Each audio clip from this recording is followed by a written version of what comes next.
I'm glad to be back with you today, and what we're going to do is we're going to talk about cleaning some of our equipment that we use for recipes, like the blender.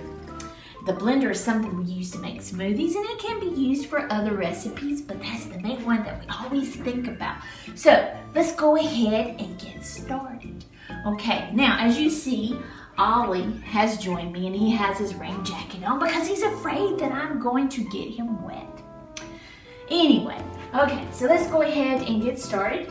Now, I have a sink of soapy water, okay, that I'm going to use to wash my blender because I want my blender really clean because I want to fight bacteria, because it's important for us to fight bacteria with the equipment that we use to make these recipes. That's important too.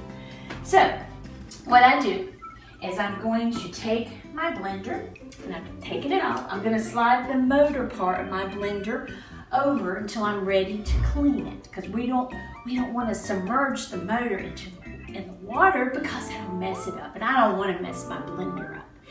Anyway, now I'm going to begin taking my blender apart. The first piece I'm going to take apart is the top. So let's take the top off. The top doesn't want to come off. There it goes. Once I have taken the top off, I'm also going to take off this little top that we use when we are pouring ingredients into the blender while it is running. So, removed it, and I'm going to go ahead and I'm going to wash this little piece. So stick it down in my soapy water, scrubbing it really well. After I do that, I take it to my other sink and I rinse it. And then once I have it rinsed really well, I'm going to place it on my drying mat because I want it to air dry. Next thing I'm going to wash would be the top. So I'm going to take my top and I'm going to submerge it in the water, scrubbing it really well because I want it really clean. And then I'm going to rinse it just like I did smaller top. So I'm going to rinse it, making sure that I have all the soap off of it. Lay it on my drying mat. Now, the next thing that I'm going to do is I'm going to take my blender, the large part of my blender, and I'm going to take it apart. If you notice, there is a blade in there, and you know that from us using it before. So I have to be careful, but that blade really needs to be clean because bacteria can settle in there, and I don't want that. So I have to make sure that is clean too. So I'm going to go to the bottom part of my blender, and what I'm going to do is I'm going to take it, and I'm supposed to be able to loosen it. So let me get it loosened. Sometimes I have to work it a little bit to get it to come out, but there it goes. So now you see I have my blade, I've taken it out, and I'm going to set it to the side because I don't put my blade in my soapy water. Remember, same thing with the knives. We don't lay sharp knives down in the soapy water because we can't see them in the water. We leave them on the side till we're ready to wash them. So the first thing I'm going to wash would be my container, my blender container. So I'm going to do the same thing. I'm going to submerge it in the water, and I'm going to wash it and scrub it really well because I'm going to make sure I have it really clean, because when I use it the next time, I want it to be clean just like any other time that I use it. So once I've scrubbed it really well, then I'm going to take it over here to my sink, and I'm going to rinse, getting all of the soap. I don't want to leave any soap in there. So I'm going to put the soap in here, listen to me. I'm going to rinse the soap off. All right, so I've gotten all the soap off, get off my hand too. And then I'm going to lay it on my drying mat because I want it to dry, air dry, just like the rest of the pieces that I've washed.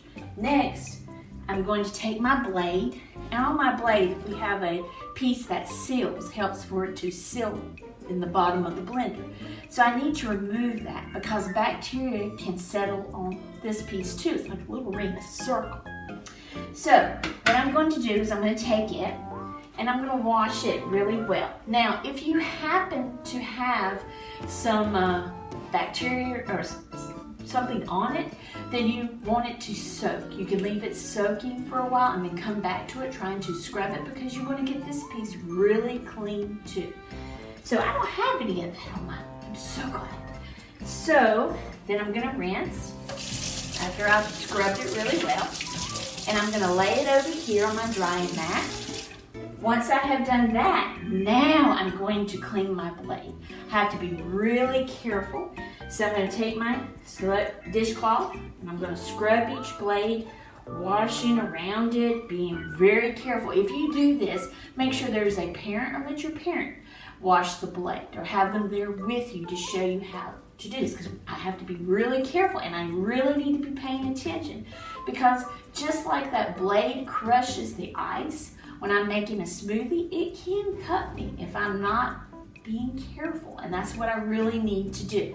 So I've washed it in my water, and now I'm gonna rinse the blade.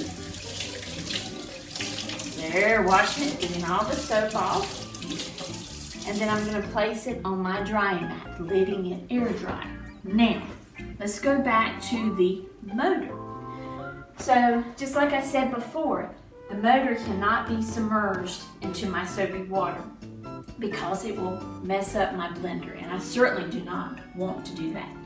So, instead of submerging it, what I'm going to do is I'm going to take my cloth, my dishcloth, I'm going to wring it out really well, and then I'm going to wipe my blender motor down. Just wiping off the top, in between, just making sure I'm getting anything that may have splattered on it. And you see it's unplugged, so I'm safe. And I'm just wiping it really well, making sure getting all between little cracks and stuff on here, and where you see the buttons. Okay, so once I have done that, I'm gonna let it sit here, and I'm going to let it dry. And if I want to, I can take a towel and just kind of dab it a little bit, or you can just leave it there and let it sit and let it dry. If you notice, I did not wash the cord. I want to wash that cord and wash the plug in, because we don't want to mix water with this plug, because once I plug it back into the wall, it causes problems. And we don't want to do that because we want to be safe. So this is how you can wash your blender. This is important because you need to take it apart to make sure you're getting all of it clean. Okay, so remember to do that.